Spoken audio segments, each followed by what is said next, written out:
Seja muito bem-vindo. Está no ar o Conexão Popular, o espaço aberto ao debate de temas cotidianos aqui na TV Câmara Taubaté.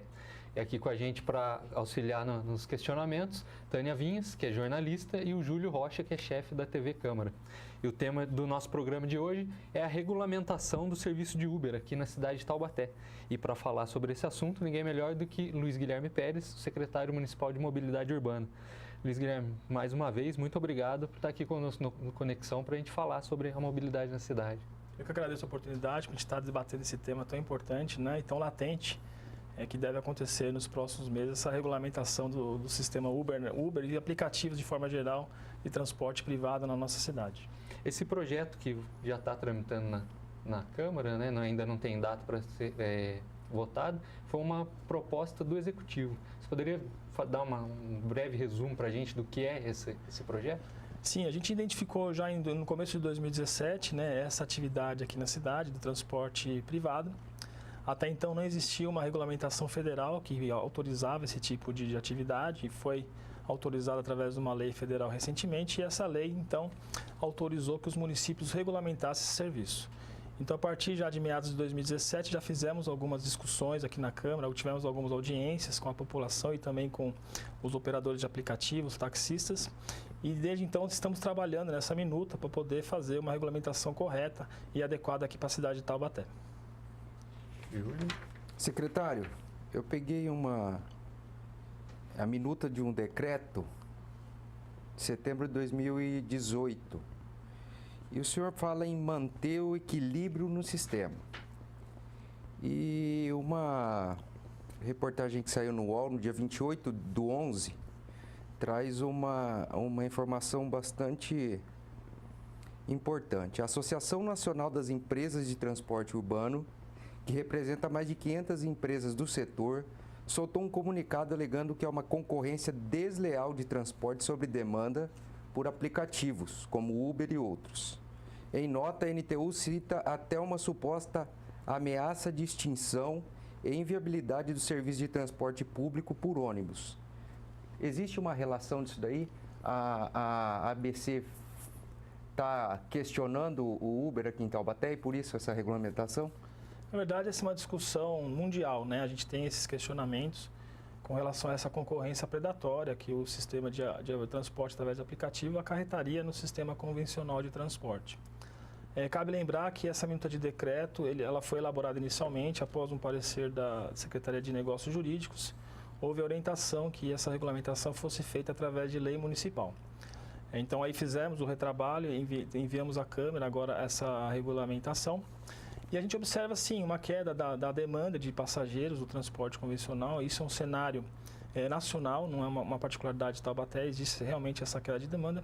Também devido às outras modalidades que concorrem com essa modalidade convencional. A gente tem aqui na cidade o mototáxi e também o transporte através de aplicativos também, com certeza, causa essa queda de demanda e um certo desequilíbrio no sistema de transporte convencional. Então, a gente fez essa minuta de lei, já inclusive prevendo uma quantidade máxima de operadores na cidade para que a gente conseguisse preservar, de certa forma, esse equilíbrio. Mas será que não seria preservar o que está errado? Porque se aumenta tanta demanda por outro tipo de serviço, preservar isso aqui é uma coisa, preservar algo que não está dando certo?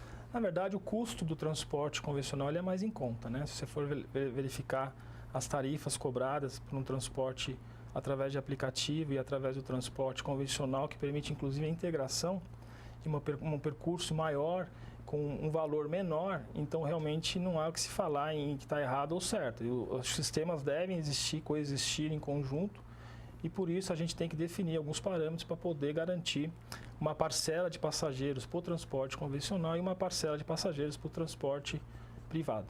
Então esse projeto é mais para ajudar todos a coexistirem, ou é para dificultar o surgimento desses aplicativos? Não, porque alguns pontos do projeto parece que está mais querendo dificultar do que ajudar todo mundo a conviver junto. Esse projeto, na verdade, ele visa primeiramente um controle sobre o sistema, para a gente possa conhecer as empresas, que as empresas possam fazer as devidas arrecadações de impostos, que a gente possa também cadastrar e conhecer os motoristas, garantindo assim a segurança do usuário. Então, todas essas restrições que estão no projeto de lei é para que a gente possa ter um certo controle sobre esse sistema, garantindo principalmente a segurança do usuário e também as questões relacionadas aí ao equilíbrio econômico-financeiro de todo o sistema de transporte da cidade.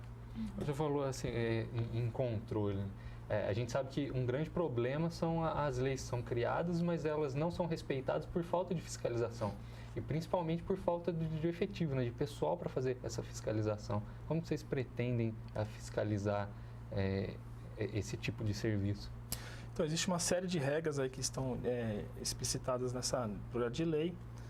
A gente tem que conhecer quem são esses operadores, um cadastramento deles, eles têm que apresentar certidões de antecedentes criminais, terão que fazer os devidos recolhimentos dos impostos e, para isso, a gente vai ter à disposição todo o setor de fiscalização de transporte público da Secretaria. Existe, então, o cargo de fiscal de transporte público dentro da Secretaria, existem esses funcionários específicos para que façam a fiscalização tanto do transporte público quanto do transporte privado. Mas vai ser uma fiscalização efetiva? Porque, por exemplo, atraso de ônibus, carros estacionados em lugares proibidos, né? Isso a gente vê comumente, as pessoas continuam fazendo isso exatamente porque não tem pessoal, né? Como que vai ser feito? Existe, inclusive, concursos abertos, né? A gente tem chamado aí fiscais de transporte, a gente chamou nesses últimos meses 2 fiscais de transporte para poder incorporar essa equipe de fiscalização. Estamos fazendo uma reestruturação lá do setor de fiscalização com a ampliação de um espaço físico, onde nós iremos criar um centro de controle operacional do transporte, teremos fiscais monitorando em tempo real o cumprimento dos horários e das ordens de serviço do transporte convencional. E também temos um concurso já aberto e homologado com relação aos agentes de trânsito. Então, a intenção é que a gente possa aí, nos próximos anos, ampliar em até 10 agentes de trânsito. E com isso a gente consegue reforçar essas ações de fiscalização. A autorregulamentação ou autorregulação dos aplicativos. Por exemplo, o usuário que não foi bem atendido, ele dá uma nota baixa e reprova o motorista, e o motorista é suspenso, ele é até banido do aplicativo. Para o usuário de qualquer outro transporte, isso não acontece. Ele é mal atendido e não acontece nada com a empresa, praticamente. Parece que a autorregulação dos aplicativos é muito mais severa que o dos meios regulamentados. Pelo contrário, a gente tem disponível um telefone de denúncias através do 156. A empresa de ônibus tem sido multada diariamente por falta de atendimento, descumprimento de ordem de serviço. E o mesmo pode ser aplicado por mototáxi. A gente também recebe as reclamações através do 56. E existe em todo o regulamento para esse tipo de serviço também as devidas punições para que a gente possa, então, fazer esses ajustes e realmente efetivar essas questões de mau atendimento, de falta de cumprimento de horário ou de itinerários. Mas a pessoa que utiliza o aplicativo acaba tendo uma sensação de ter um poder melhor de decidir o que está bom para quem está usando e para quem não está.